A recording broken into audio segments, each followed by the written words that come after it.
तो मुख्यमंत्री योगी आदित्यनाथ अपील कर रहे थे कि आपको कैसी सरकार चाहिए, वो ये पूछ रहे थे। 5 सालों के तपस्या का वो जिक्र कर रहे थे। कुछ महत्वपूर्ण जानकारी हम आपको ग्राफिक्स के जरिए भी यहाँ पर बताएंगे किस तरह से ये चुनाव महत्वपूर्ण है।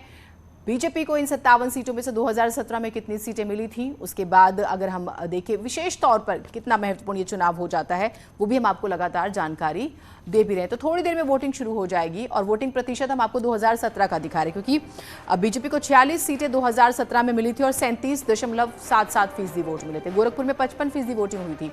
दरअसल सवाल ये है कि क्या इस साल 2017 का रिकॉर्ड टूटेगा? क्या ज्यादा संख्या में लोग मतदान करने वोटिंग बूथ पर पहुंचेंगे? इन्हीं सवालों के साथ जो है आपको हम ये समझने की कोशिश करें कि इस बार दरअसल वोटिंग कैसे करेगी जनता, बढ़ चढ़कर वोट करेगी या नहीं करेगी। बदलाव का जिसका जिक्र होता है, अंबेडकर नगर में देखिए 64% जो है वोटिंग हुई थी, वो भी हम आपको बता रहे हैं। 2017 का आंकड़ा दरअसल हम आपके सामने रख रहे हैं अंबेडकर नगर का। और हमेशा तुलना होती है क्योंकि वोटिंग प्रतिशत से भी जनता का जो माइंडसेट होता है उसे समझने की कोशिश होती है। बलरामपुर में देखिए 50% जो है वोट डाले गए थे। क्या इस बार ये आंकड़ा बढ़ेगा? छठे चरण के 10 जिलों में 2017 में कितनी वोटिंग हुई, दरअसल हम वो आपको बता रहे हैं। सिद्धार्थनगर में 52%। क्या इस बार फर्स्ट डिवीजन यानी कि 60% से ज्यादा, डिस्टिंक्शन की बात करें 75% से ज्यादा वोटिंग होगी, क्योंकि ज्यादा वोटिंग अमूमन राजनीति के जानकार जो हैं वो मानते हैं कि बेहतरीन होती है।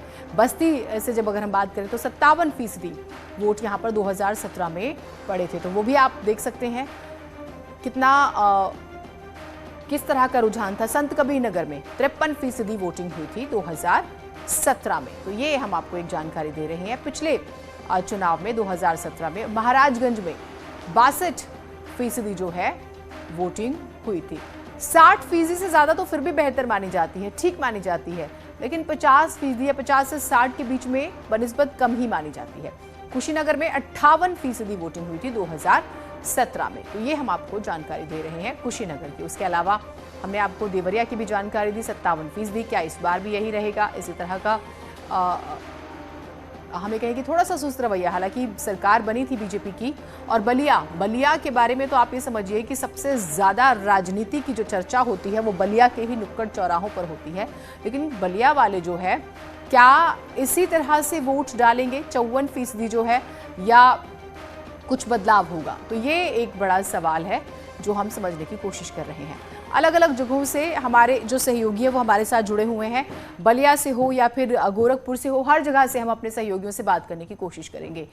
रामगोपाल द्विवेदी हमारे साथ